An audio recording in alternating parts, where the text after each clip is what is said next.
Of course, war is horrible, so why did the Palestinians initiate this war with their vicious attack on Israelis on October 7th? Well, they didn't.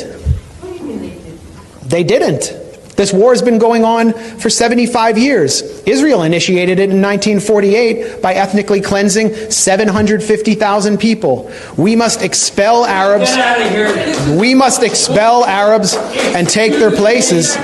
The U.S. We must expel Arabs and take their places. And if we have to use force, not to dispossess the Arabs of the Negev and Transjordan, but to guarantee our own right to settle in those places, then we have force at our disposal. David Ben-Gurion, the first prime minister of Israel, said that in 1937.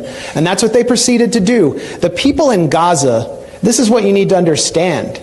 The people in Gaza, over 80% of them are refugees. Many of them are from a place called Majdal Asqalan in what is now southern Israel, in a city called Ashkelon. And they were dragged from their homes and driven from their homes, placed in prison camps, barbed wire prison camps, and then dumped in trucks in 1950 into the Gaza Strip, where they would be permanently warehoused. And then Israel proceeded to move Arab, Jewish refugees and Russians into Ashkelon to prevent them from ever coming back, and pass laws to prevent Arabs, Palestinians, from being able to return to their homes. 750,000 were ethnically cleansed.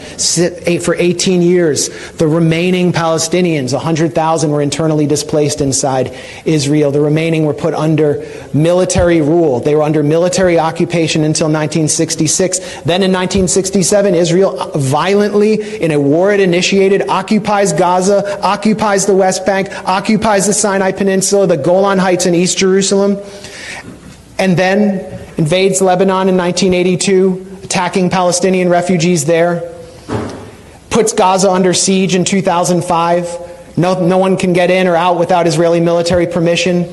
We must kill and kill all day, every day. That's according to Arnon Sofer, an Israeli government consultant who helped devise the siege of Gaza. For years, Israel would not allow certain chocolates and A2 paper into Gaza. And then they began these brutal military assaults, which they call mowing the lawn. Slaughtering a few people will leave Hamas intact, but teach them a lesson. And I talked to you about those assaults that took place on Gaza. So this didn't come out of a vacuum. You're not going to be able to hold people under siege, to cut them off from the world, and then expect them to just play along. That doesn't mean that I celebrate what happened on October 7th. It should have never had to happen. The reason it happened is because of the Israel lobby here, the genocide Democrats and the genocide Republicans who deny the Palestinians any right to have rights. And it's the right to have rights that defines you as a citizen.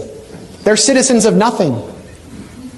And now we see what Israel really thinks of them, really thinks of their children. Gaza has become a graveyard for children, according to UN Secretary General Antonio Guterres.